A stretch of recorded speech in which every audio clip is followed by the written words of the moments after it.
So, March 2007 unleashed the land of Fae, came a minstrel named Alexander James Adams. Chosen heir of the fantasy folklore performer Heather Alexander, he has inherited and continued her music and magic for all of her old friends while earning some new friends of his own. Greetings, Tumbleweed. Picture, if you will, the beautiful green parks of Tri-Cities, Washington, and one park in particular. And in that park, you have a fantastic musical festival called Tumbleweed, where you and your family and your friends have all gathered to hear wonderful musicians from all over to come and play for you that day. Now, you're sitting there under a gorgeous big tree in the shade, and you're watching the musicians come and go from the main stage. And all of a sudden, a fiddler comes up on the stage. You've never seen his like before, but something's familiar about him. And he starts to open his mouth and speak and tell you stories. And you sit back and you listen. And this is what you hear. Welcome, Tumbleweed. Thank you for having me come here and be part of this fantastic festival. I'm Alexander James Adams, the fairy tale minstrel, and I've heard many, many stories about this festival and wanted to come for many years. Stories are my speciality, and not just fairy tales and mythologies, because that's what I do, but I am the fairy tale minstrel specifically because I lived amongst the fae for a time. Honest truth, because fairies are immortal. They have no children of their own, and they steal infant children away from humans when they're not paying attention. But they're not going to leave you with an empty basket. No. They're going to take one of their own kind, shrink it down, plump it up, make it look like your baby. But it isn't. It's an imp. It's a goblin. It's a changeling. You don't want to keep changelings. No. They grow up to be something like 5'9", red hair, play instruments. It's quite frightening. My mother ignored me for just but a second, and the fairies saw me dressed in green, and they snatched me away and took me to the land of Fae, where I spent I don't know how long, because time is not the same there as it is here. But while I was there, just such a changeling, red hair, blue eyes, played the fiddle, went by the name of Heather Alexander, came waltzing back into the land of Fae and announced, "Hello everyone, here I am. I'm the most important thing in fairyland. I have so many wonderful stories to tell you. You absolutely must listen because I am the most important thing here. It's all about me." Right in front of Her Majesty the Queen, who was, shall we say, not pleased. There was an exchange of words, and a duel was proposed between this fiddling changeling girl and the fairy queen herself. The fairy queen turned to me and she said, "Boy, go fetch me the fiddles." I went back into the deep, dank depths of the Canucknashi, and I found the fiddles, and I tuned them up, and I oiled the wood, and I tightened the bows, and I presented them to the two duelists. The music started out sweet enough, but then it turned and twisted and bit and snarked. It's a redhead thing. That's what they do. And before this cacophony can bring the dirt roof down upon our heads, we can't scream and say, "Help, help, they've got fiddles and they won't stop playing," the music stops.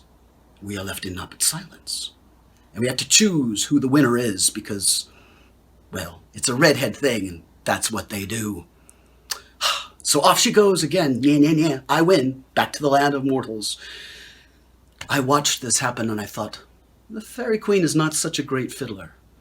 Perhaps if I learn some tricks from the leprechauns, I can get my freedom from the land of Fae.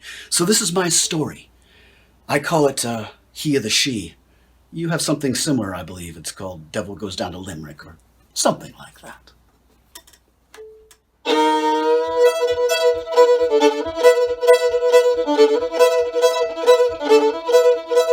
By winter's light on solstice night I watched the wild hunt go. With silver bells and savage yells my frozen heart laid low.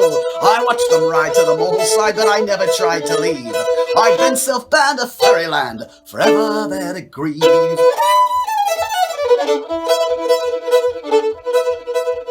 The hunting horn and the sun reborn called them from human ground. The fairy queen caused quite a scene with the artifacts she'd found. A little wooden fiddle that she stole from mortal man. She played with glee so perfectly as only fairies can.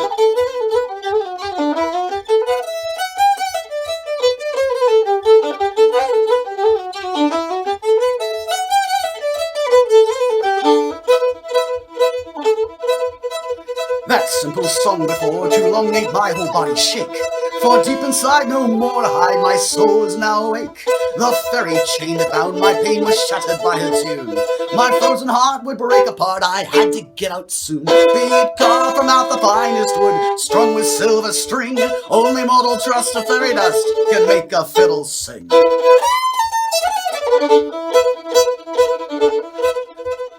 Then suddenly Her Majesty gazed at me cold and hard. I'd like to know where you would go, my humble hapless bard. The world out there is cruel to bear, but if you need to be free, prove that you can, my mortal man, play better than the she.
Her challenge played, all bets were laid. She beckoned unto me.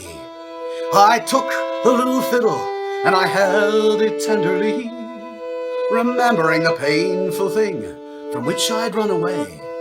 I'd made a choice with this new voice to face it here today.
My heart's refrain had cured my pain, and the queen said unto me, your inner fear has held you here, now my lad you're free.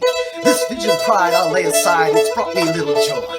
I lost one world to a red-haired girl, and now to you, my boy.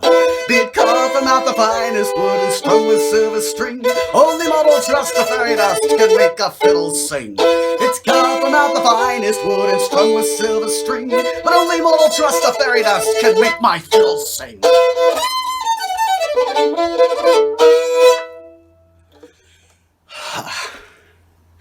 Thank you, Tumbleweed. I look forward to meeting you all in person, maybe perhaps next year, and I look forward to those wonderful pizza parties and the shanty singing afterwards. Take care of yourselves and be safe. Thank you.